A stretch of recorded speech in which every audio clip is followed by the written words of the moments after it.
종종 이스라엘의 그 이집트에서 탈출해 나온 이후 가나안 땅까지 들어가는 이런 여정들을 우리 인생의 여정에 이렇게 비유하거나 또 반영을 합니다. 그래서 보시면은 이집트에서 시작을 하고요. 그리고 광야를 거쳐서 가나안 땅에 들어가는 겁니다.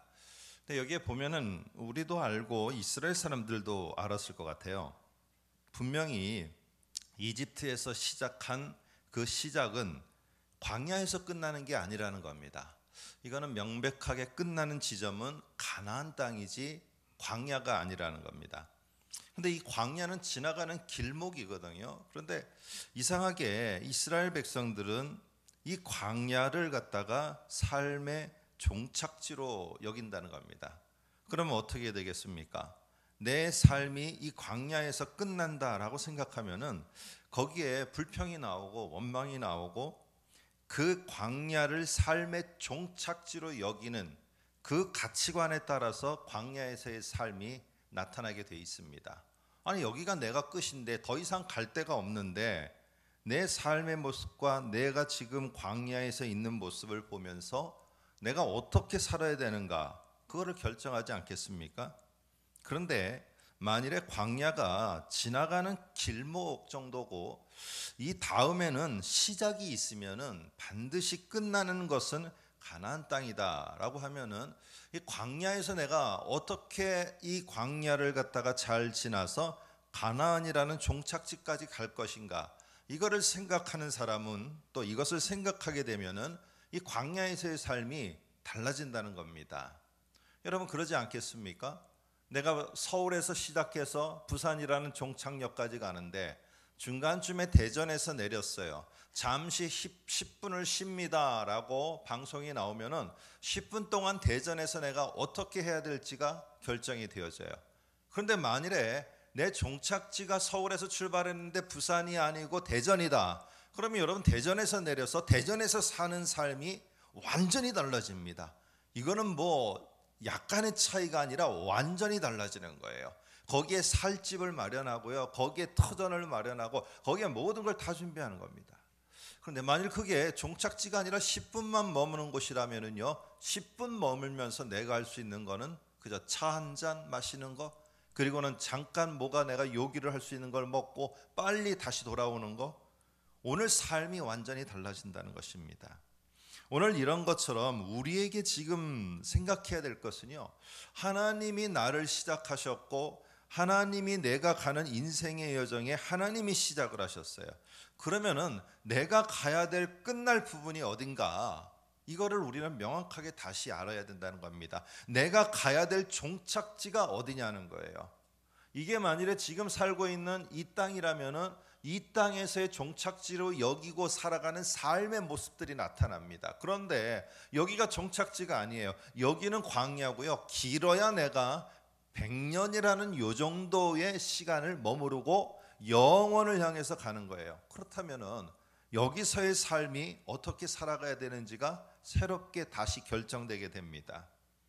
오늘 그래서 중요한 것은 무엇이냐면은 이집트에서 시작을 하신 것이 누가 시작했느냐 그리고 가나안 땅까지 가서 가나안 땅에 딱 들어가서 마치게 하실 분이 누구냐 이거를 아는 것이 상당히 중요합니다. 그러면은 중간에 있는 광야에서 어떤 어려움과 또 거기에 건너가야 될 수많은 장애물이 있다 할지라도요 아니 이것을 내가 시작하신 게 내가 아니라 하나님이 하셨는데 마칠 때까지도 다른 분도 아니고 적어도 하나님이 나를 시작해서 마지막까지 가게 하시는데 이 중간에 내가 지금 광야를 걷고 있는데 여기에서 나를 갖다가 종착지로 하나님이 갑자기 마음이 바뀌셔서 종착지를 갖다가 광야로 바꾼다?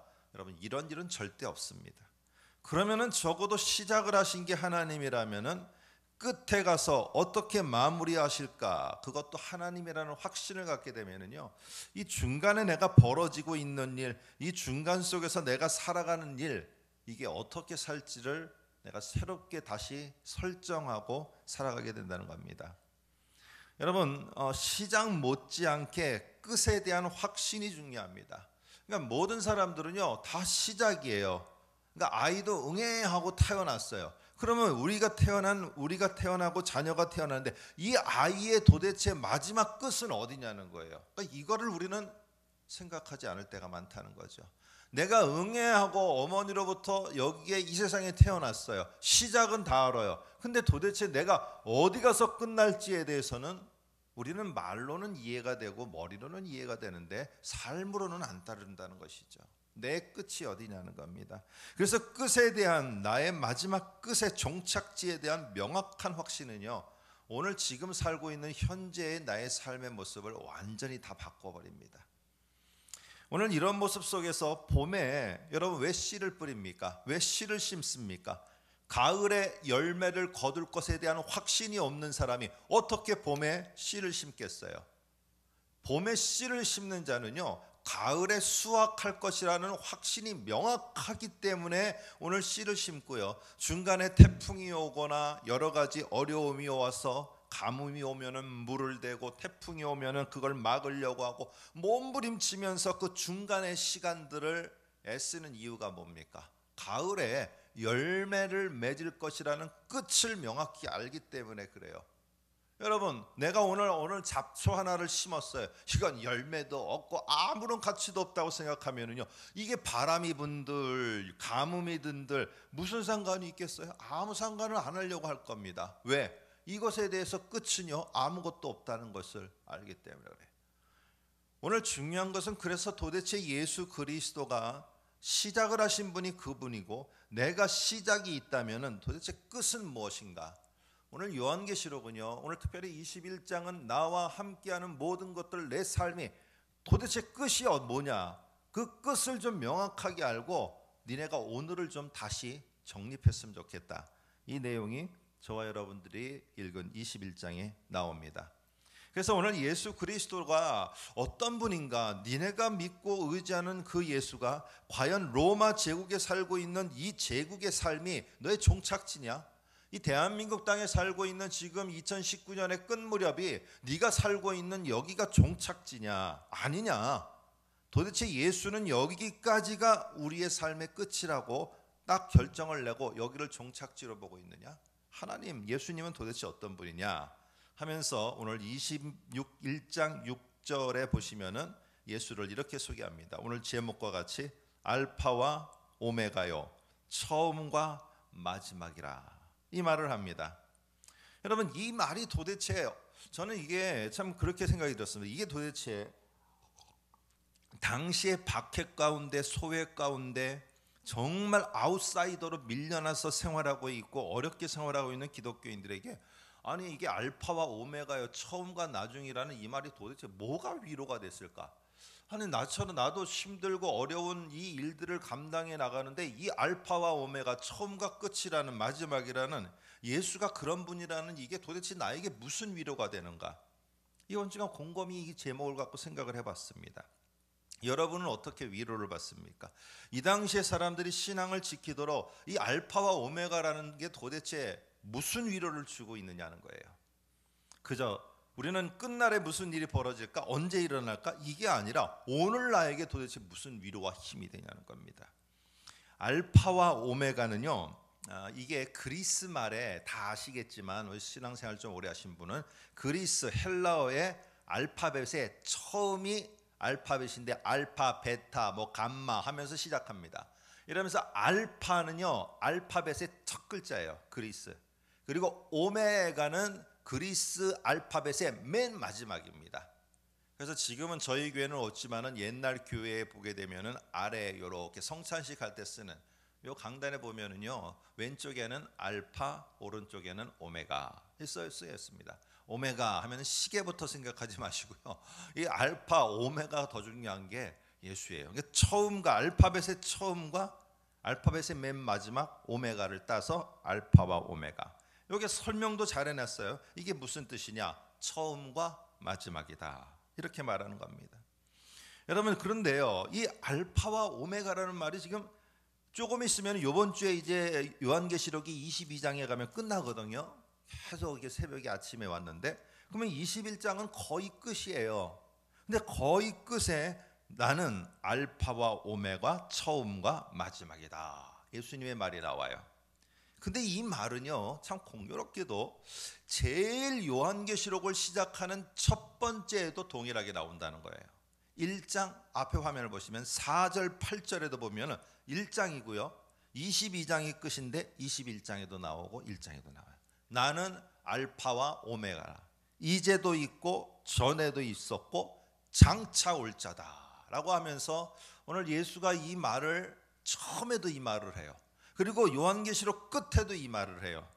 그러면 어떻게 되느냐? 요한계시록은 이렇게 되어집니다. 다음에 보시면은요, 시작도 알파와 오메가, 끝도 알파와 오메가. 요한계시록의 시작과 끝이 알파와 오메가예요. 그리고 그 안에 요한계시록의 여러 상징들의 이야기가 다 나와요. 그러면은 여기에 지금 핵심적인 핵심적인 메시지가 뭐냐면은요, 도대체 종말에 어떤 일이 벌어질지, 종말이 언제인지 그 날짜를 계산하고 그때가 되면은 무슨 전쟁이 일어나고 무슨 경제가 어떻게 되고, 여러분 여기에 우리가 지금 초점을 맞추라는 게 아니라 요한계시록은 뭐에 초점을 맞추라고요? 예수 그리스도는 알파와 오메가, 처음과 마지막이요, 처음과 마지막이다. 이거를 내가 가지고 이 중간의 것들을 어떻게 볼 것인가를 설정하고 있는 게 요한계시록입니다. 그래서 요한계시록의 핵심은 뭐냐 하면은요, 처음 시작하신 게 누구냐? 하나님이시다. 처음 나를 시작하시고 이 땅을 시작하신 분이 누구냐? 하나님이다. 내가 하는 이 사업을 열고 시작하신 분이 누구냐? 하나님이다. 그러면은 약속과 함께 마지막에 완성하고 셔터를 내릴 분도 누구냐? 하나님이다. 그런데 하나님은 약속하신 것을 마지막에 가서 지금 여기에서 지지고 볶고 넘어지고 쓰러지고 일어섰다 다시 주저앉았다 이런 일을 반복한다 할지라도 마지막에 내 인생의 여정에 마지막 마침표를 찍을 자는 누구냐? 부도 수표 내지 않는 분, 절대로 부도가 있을 수 없는 분, 하나님이 마지막을 장식하시고 마지막에 모든 것들을 마무리하신다. 오늘 이게 이 요한계시록의 핵심입니다. 이거를 니네가 신앙으로 어떻게 지금 받아들이냐는 거. 막 시작 때는요, 막 박작지껄하고 와 하고 해요. 그런데 끝나는 거는 다 소리 소문 없는 게 우리의 모습이에요. 여러분, 그런데 요한계시록은 끝에 보세요. 막 빵빠레 울리고요. 마지막에 막 그냥 어린 양의 혼인잔치로 막 찬양이 넘쳐나고, 이게 하나님의 끝이에요. 하나님의 끝. 도대체 우리는 이러한 끝을 지금 보고 있느냐? 너희가 좀 앞으로 이렇게 힘들고 어렵지만 너희들의 끝은 그렇게 초라하고 아웃사이더, 인사이더가 못 돼갖고 그렇게 비참한 게 아니라 너희는 더 중요한 곳에 인사이더들로 있을 테니 그것을 보고 지금을 좀 살아갔으면 좋겠다. 그래서 요한계시록은 보면은요, 시작하신 처음에 하나님이 마지막까지도 하나님이 끝까지 가신다. 이게 핵심입니다. 이거를 어떻게 믿고 받아들이느냐에 따라서 오늘 내 삶이 결정되는 거예요.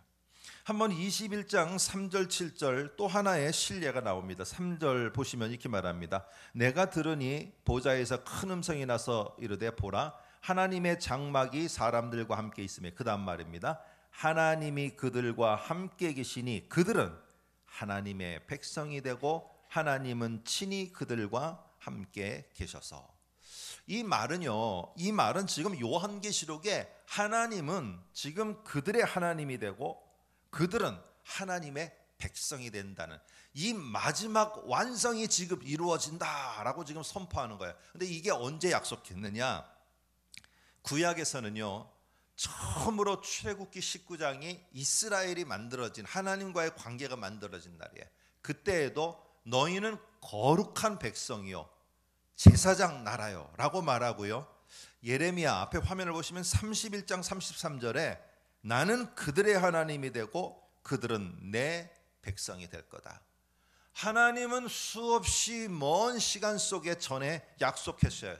근데 사람들은 다 죽고 세대가 바뀌고 시대가 바뀌어도요, 이 마지막에 하나님의 백성을 만드는 이 일은요, 어떤 일이 있어도 부도가 되지 않고요, 어떤 일이 있어도 멈춰지지 않고, 이것은 어떻게 되느냐? 마지막 그때 내가 했던 그 말대로 하나님의 백성들은 하나님의 백성, 내 백성이 반드시 되는 것을 너희가 볼 것이다. 하나님은 약속하신 분은요, 이 하나님은 이 약속을 마지막에 성취 완성하시는 분이라는 거예요. 오늘 이게 요한계시록의 진짜 핵심입니다. 도대체 종말에는 어떤 일이 벌어지지? 언제가 그때 2000 몇 년도에 그 일이 일어날까? 이거 계산하라는 게 아니라요, 하나님이 누군가 시작하신 분이라면은요, 마지막 끝도 하나님이 이루시는 것이라는 거예요. 여러분, 이게 요한계시록을 보면서 이들에게는, 이 로마 제국에 사는 사람들에게는 아웃사이더로 밀려나고요, 정말로 사람 대접을 못 받고 저 지하 속에서, 굴 속에서 살아가던, 그냥 한 끼 한 끼 노동으로다가 생활을 했던 그들의 삶들 속에는요, 하나님이 분명히 완성한다. 내 대가 아니면 내 자녀의 세대, 그 다음 언젠가는 하나님이 분명히 완성하실 분이다. 이거를 믿고 살아가니까요, 오늘 내가 잘 못하고요, 내가 좀 부족했어요, 내가 마지막 이제 인생의 마무리 가운데 내가 돌아보니까 너무나 부끄러운 것뿐이에요. 그래도 그들에게는 소망을 갖는 게 하나님이 마지막에 성취 완성하실 거라는, 이거를 믿고 살아가는 거예요. 여러분, 우리의 계획했던 것이 계획대로 진행되지 않을 때 두려워요. 왜 그런지 아십니까? 이 세상이 나의 종착지로 생각하고요, 이 세상에서, 그러니까 하나님은 이 세상에서도 그렇고 앞으로 올 세계도 그렇고 마지막 완성 때까지 누가 하시느냐면 하나님이 하셔요. 여러분, 모세가 출애굽을 나는 이스라엘 백성들을 시킬 수가 없습니다. 이렇게 말을 해요. 난 능력이 안 됩니다. 그랬더니 뭐라고 하나님이 하시느냐? 아니, 내 백성을 네가 하는 게 아니라 내 손, 하나님의 손이 직접, 내 손이 내가 한다고 말해요. 네 손 한번 봐라. 네 손에 든 게 뭐냐? 지팡이입니다. 던져봐라. 던지니까 뱀이 돼요. 야, 네 손에 든 뱀 하나 갖고 뭘 한다고, 뭐 깝죽거리고 네 손으로 뭘 해보겠다고 그러냐? 이거를 하는 거는 네가 하는 게 아니라 내 손이 시작을 하고 내 손이 마지막까지 마무리를 하는 거야. 네가 가져야 될 확신은 네 손에 뭘 가졌느냐, 내가 이걸 갖고 할 수 있냐 못하냐, 여기에서 사는 앞으로 여러분들 몇십 년 나는 요 생애 동안 내가 어떻게 이 손으로 할까, 이게 아니고 너는 마지막에 점을 찍을 자가 나라는 것을 믿으면은 내 손이 끝까지 어떻게 하는지, 네가 내 손을 의지하고 그걸 바라보고 가는 게 네가 해야 될 것이지 네 손으로 무엇인가 할 게 아니라는 겁니다. 여러분, 그러면서 오늘 계속 뒤에 가보면은 마지막 완성을 위해 오실 그 예수 그리스도가 도대체 손에 뭘 들고 올까, 우리가 그렇게 기다리던 뭘 들고 올까 하면서 오늘 말을 하는데요, 2절에 보면 이렇게 말합니다. 또 내가 보매 거룩한 성 새 예루살렘이 하나님께로부터 하늘에서 내려오고 있도다 라고 이렇게 말해요. 여러분, 이 세상의 황제는 뭘 줍니까? 이 세상의 문화는 뭘 줍니까? 그들이 주는 선물은요, 크고 견고한 제국이에요. 그러니까 이거를 모두가 동경하는 거예요. 지난주에 말씀드린 것처럼 이 크고 견고하고 화려하고 뭔가 좀 자랑할 만한 것 같은 프라이드가 있는 거를 이 황제는 선물로 줘요. 그런데 오늘 뭐라고 말하느냐? 나중에 되면은 내가 오는, 예수가 이 땅에 올 때는 내가 그 손에 선물을 가지고 오는데 그거는 이 땅에 있는 제국과는 비교할 수 없는 바로 거룩한 성 예루살렘을 가져온다고 말합니다. 여러분, 잘 보시면은요, 거룩한 성이라는 것과 큰 성 바벨론이라는 것은 대조가 돼요. 큰 성과 큰 성 바벨론과 거룩한 성은 대조가 돼요. 그런데 이것들은요, 18장 9절에 보니까 아무리 큰 성이고 화려하고 좋은 것들도 결국에는 화로다, 큰 성, 견고한 성 바벨론이요 하면서 이거는 완전히 다 무너질 거예요. 여러분, 생각해 보세요. 이것은 다 무너질 것인데 이거는 끝이 아니에요. 내가 지나가는, 우리로 지나가는 길목에 불과한 거예요. 아니, 길목에 불과한 거기다가 내가 뭐를 만들고 어떠한 많은 것들을 가지고 있는들 나중에 종착지는 여기가 아니라니까요. 결국 다른 데 간다니까요. 다른 데서 마무리가 되는데 왜 그거를 보면서 내가 더 여기서 뭘 할 것인가를 결정하지 않고 왜 종착지처럼 생각하면서 여기에 모든 것을 다 쏟아붓고 있느냐는 겁니다. 물론 풍요를 제공받을 수 있어요. 많은 제국이 주는 것도 혜택을 받을 수 있어요. 그런데요, 여기 떠날 때 그거 갖고 가지 않아요.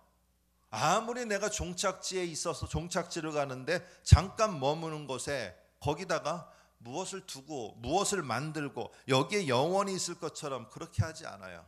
왜? 그거를 두고 가면은 끝이기 때문에. 오늘 그래서 도대체 이 견고하다고 했고 확실하다고 했던 이 로마 제국은 결국에는 무너진다. 니네가 이 세상에 있는 정말 이것이 정말 큰 힘이고 나에게 어떠한 위로가 되고 이것들은 네가 죽으면 다 무너지는 거야. 그리고 네가 죽기 전에 예수 그리스도가 이 땅에 내려오면은 거룩한 성 예루살렘 앞에서는 이 견고했던 제국들은 다 무너지는 것밖에 안 돼.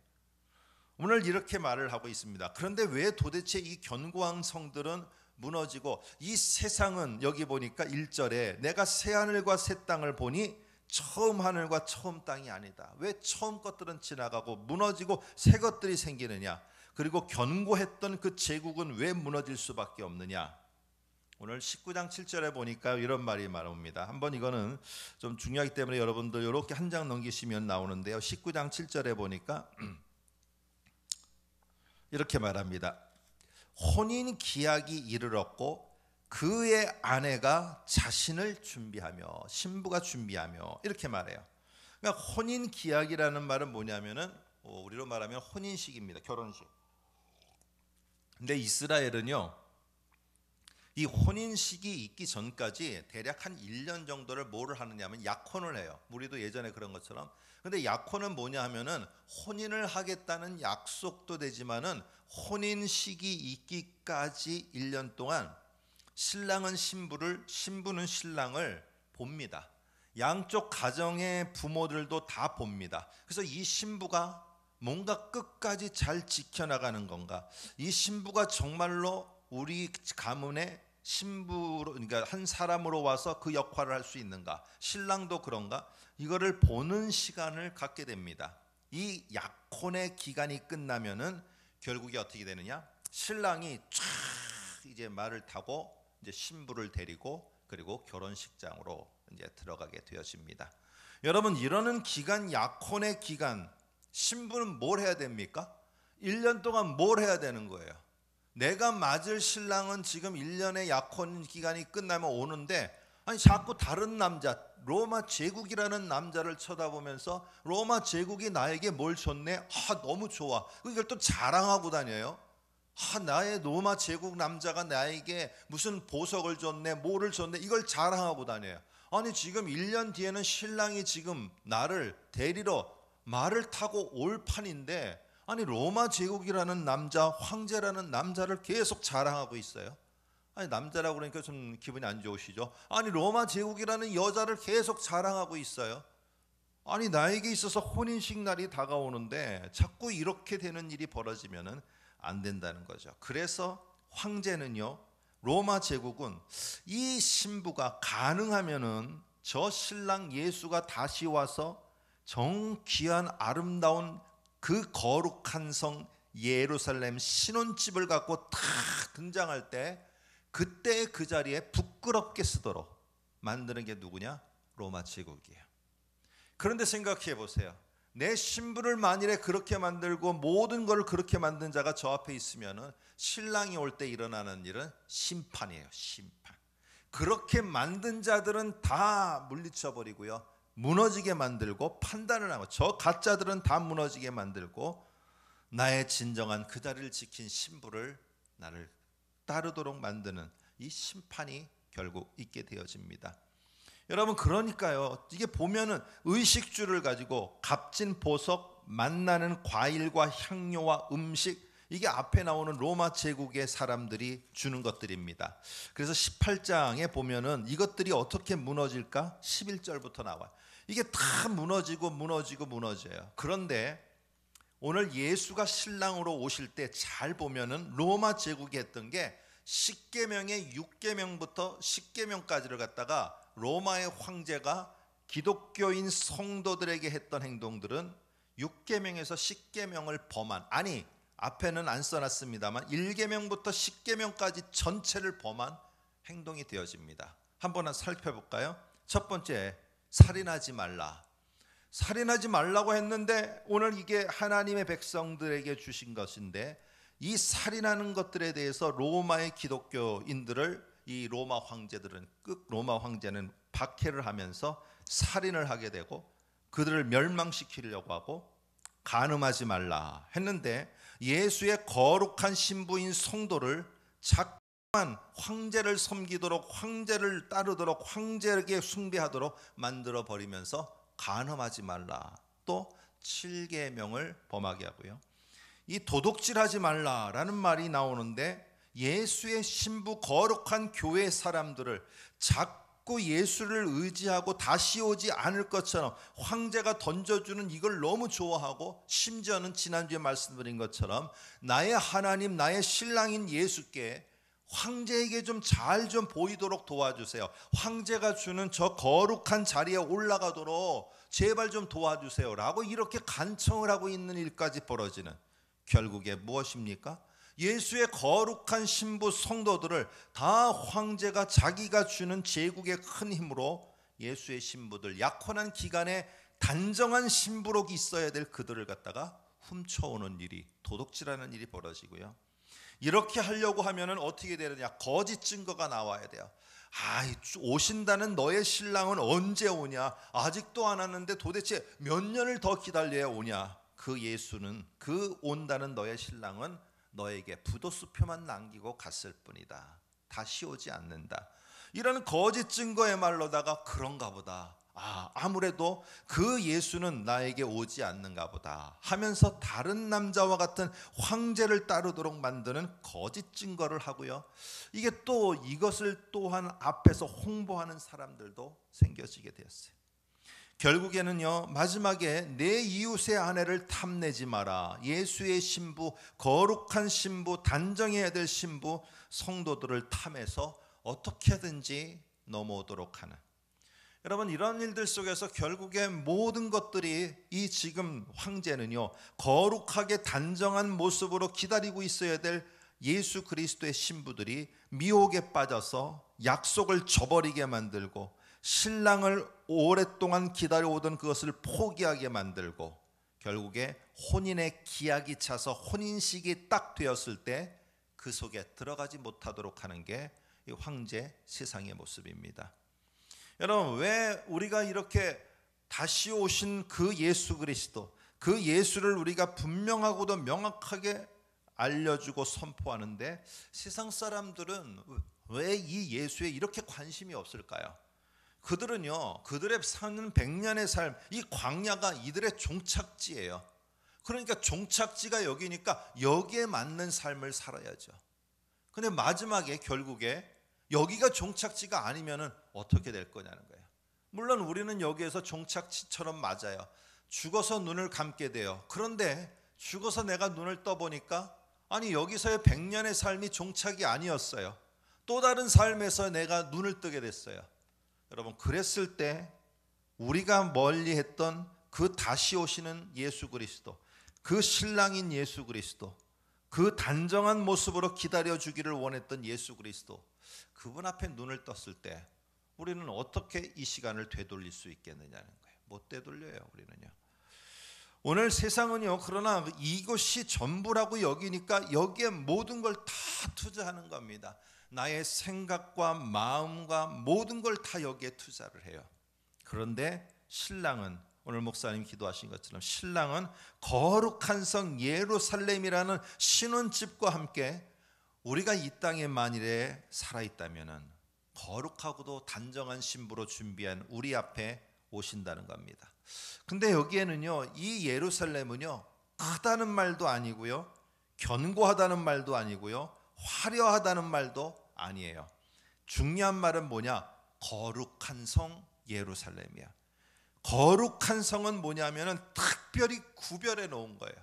물론 성이라고 그러니까 사람들이 뭐 많이 들어갈 거 하지만은 우리가 좁혀 보면은요, 이 거룩한 성은 뭐를 위한 것이냐? 특별히 구별해 놨어요. 아주 특별하게 내가 다른 사람한테는 절대 안 주고, 누구요? 신랑인 예수가 나와 함께할 신혼방으로 절대로 보호하고 있다가, 지키고 있다가 오늘 신혼 기약, 모든 결혼 혼인 기약이 찼을 때 혼인식이 이루어지는 그때에 이 신랑은 이 예루살렘을 가지고 내 앞에 나타난다는 겁니다. 여러분, 이거를 내가 확실히 믿는 자는요, 내가 지금 그 예수가 신혼집을 가지고 내 앞에 등장하는 그날을 가슴 설레게 기다리고 있는 신부는 뭘 준비할까요? 어떤 걸 준비할까요? 오늘 그는요, 오늘 그 신랑이 오는 그 모습 속에서 내가 다른 거요, 물론 다른 것 기다리고 다른 것도 필요하겠지만 제일 중요한 게 뭐냐 하면은 단정한 신부로 기다림이에요. 기다림. 이 기다림이라는 것, 그리고 그거를 내가 한 번도 당신이 나의 신랑으로 그 신혼집과 함께 다가올 것이라는 걸 잊지 않았다는 그 마음 하나, 이게 가장 큰 준비예요. 뭘 화려한 거를 준비했다고요? 오늘 예수는 자기가 다시 올 때 화려하고도 아니고도 거룩한 거는 내가 준비해 나갈 테니까 네가 해야 될 것은 신혼을 위해, 결혼을 위해서 네가 단정한 신부로 준비하고 있는 겁니다. 오늘 이것을 위해서 오늘 예수 그리스도는 분명하게 우리에게 이걸 통해서 너희가 어렵고 힘들지만은 다른 남자 황제가 주는 것이 전부고 영원한 것이라는 거 믿고 따르지 마라. 나중에 되면 결국에 내가 오는 그날이 되면은 어떻게 되느냐? 이 땅에는 사라질 것과 영원히 남을 것 두 개만 남는다. 하나님이 새롭게 하실 것, 예수가 이 땅에 오게 되면은요, 그 앞에서 사라질 게 있고 영원히 남을 게 있는데, 결국에 영원히 남을 것은 하나님의 백성들, 하나님의 사람들입니다. 제국은 무너지고 힘은 사라지고 세상은 새로운 새 땅과 새 하늘이 될 것이고, 처음 하늘과 처음 땅은 좋았던 그 세상의 문화와 모든 건 다 사라지고, 이 땅에는 완전히 새롭게 된 새 하늘과 새 땅과 준비된 신랑이 예비한 거룩한 예루살렘만 남게 된다는 겁니다.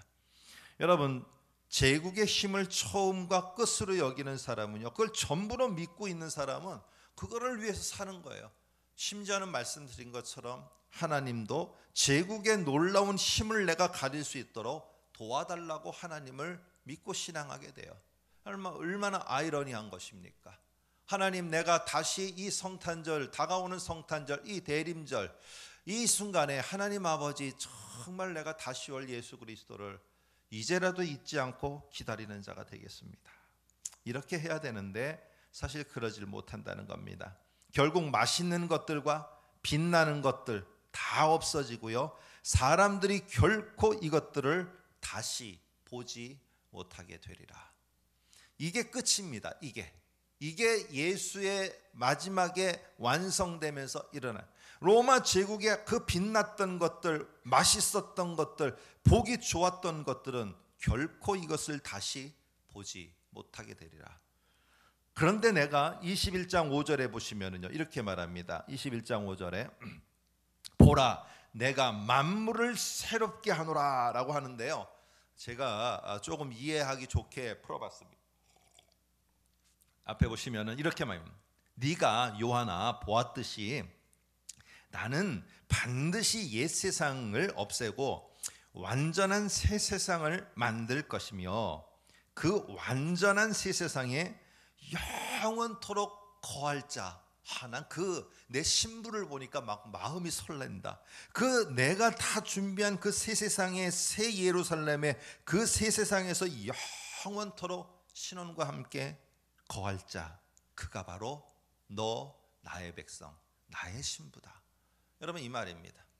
여러분, 이런 기다림 속에서 지금 예수는요, 자기가 준비할 최고를 준비하고 우리의 신부를 맞이하기 위해서 오시려고 하는데, 좀 인간적인 표현을 쓰면은요, 정말 가슴 설레서 그날을 고대하고 있는데 우리는 어떻게 그 신랑을 기다리고 생각하고 있습니까?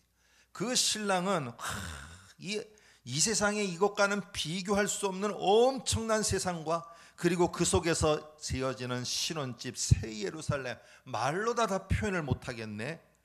그런데 거기에서 영원히 거할 자, 그게 바로 나의 신부 아무개 너구나. 난 너무너무 행복하다, 그날만 생각하면. 그런데 나는 그날을 오늘 여기서 어떻게 생각하고 기다리고 있느냐 하는 것입니다. 하나님은요, 시작하신 것을 어떤 과정에서도 절대로 멈추지 않고 성취, 완성하는 분입니다. 이날은 올 것이냐 안 올 것이냐, 언제냐 아니냐, 이게 아니라 중요한 거는요, 반드시 완성된다는 겁니다. 누구에 의해서? 예수 그리스도, 하나님에 의해서. 이 말이 무엇이냐면 바로 오늘 제목 알파와 오메가, 처음과 마지막이라는 겁니다. 그날은 있을지 없을지가 아니라요, 반드시 내가 완성하러 온다는 겁니다. 한번 이스라엘 역사 성경에서 보면은요, 하나님이 시작하신 거는요, 어떤 중간에 우여곡절이 있어도 성취하셨어요. 하나님은 어떠한 어려움이 있어도 시간이 지나면서도 예수 그리스도를 처음 이 땅에 보내셨을 때 구원을 성취하셨어요. 그런데 그 다음에 말이 뭐냐? 아직은 완성은 아니라는 거예요. 그러면은 여기까지 와서 성취를, 예수 그리스도를 죽기까지 성취하신 것을 하나님이 마지막에 완성을 안 하신다? 여러분, 그런 하나님은 없습니다. 성취하셨다면은요, 반드시 완성하실 거예요. 내가 무슨 일이 있어도 내가 이거는 완성한다. 새 예루살렘과 함께 예수 그리스도가 신랑으로 다시 오고 성도들은 그 앞에 신부로 서며 그 영원함 속에 감격, 심장 뛰는 감격이 있는 그날, 내가 그것을 무슨 일이 있어도 완성한다. 이게 하나님이에요. 여러분, 그렇기 때문에 오늘 21장 6절에요, 중요한 말이 있습니다. 한번 끝으로 보시기 바랍니다. 21장 6절에 보시면 이런 말을 합니다. 또 내가 말씀하시되, 그 다음 말입니다. 한번 줄거 놓으시면요, 이루었도다, 다 이루었도다. 어디서 많이 듣던 말 아닙니까? 내가 이제 보니 내가 다 이제 이루었도다. 어디서 많이 듣던 말이잖아요. 예, 이 말은요, 요한복음 19장 30절에서 나오는 말입니다. 요한복음 19장 30절에 예수 그리스도께서 십자가에 죽으시면서 그 위에서 하신 7마디 가운데 마지막이에요. 마지막 죽으면서 예수가 뭐라고 말하느냐? 다 이루었도다. 오늘 예수는 십자가에 죽으면서요, 구원을 성취했어요. 근데 오늘 21장에서는 그렇게 성취해서 된 그 구원의 끝, 완성이 언제냐? 바로 요 타이밍이에요. 예수가 다시 이 땅에 올 때 내가 이제는 다 완성하도다. 여러분, 이게 알파와 오메가, 처음과 마지막이신 정말 귀한 하나님의 우리를 향한 뜻입니다.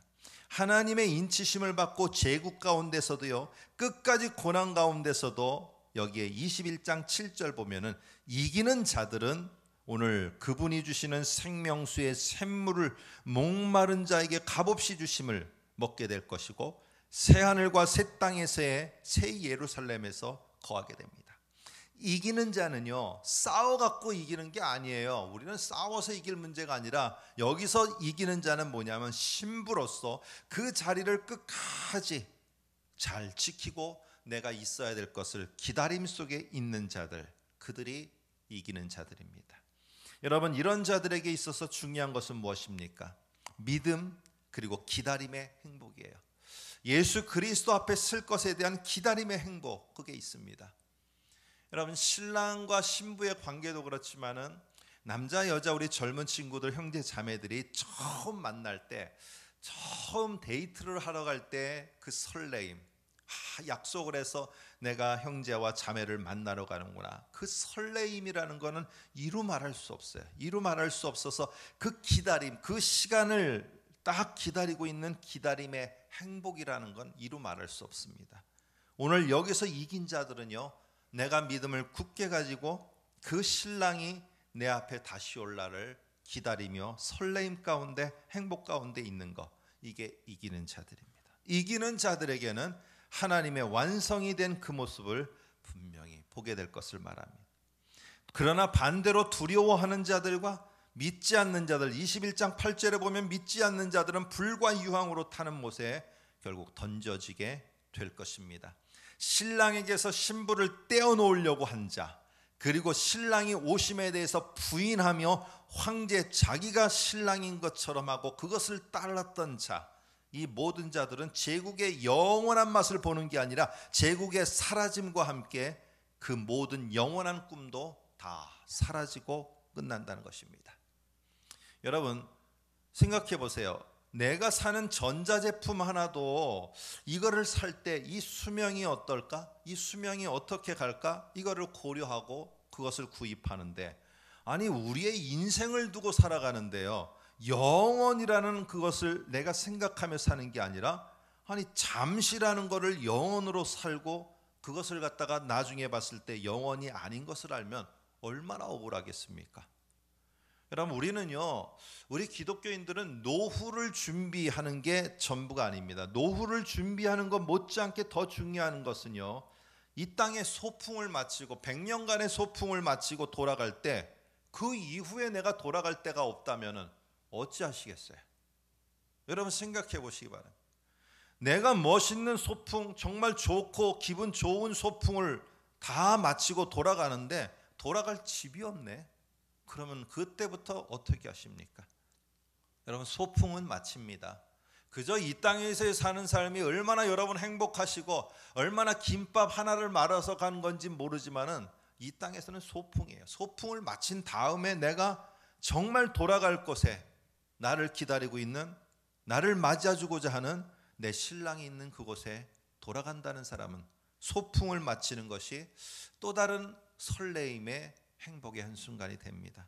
그러나 돌아갈 곳이 없는 자는요, 소풍이 아쉬움의, 절망의 끝이 됩니다. 여러분, 우리는 시작하신 분도 하나님입니다. 그래서 저희는 이게 마지막 끝날 때만 아니라 이 땅에서도 마찬가지예요. 어떤 분은요 사업을 시작하시고, 어떤 분은 직장 시작하시고, 우리 젊은이들은 학교를 시작해요. 이거를 끝낼 분이 누구냐? 끝까지 우리는 하나님인 것을 믿고 나가는 겁니다.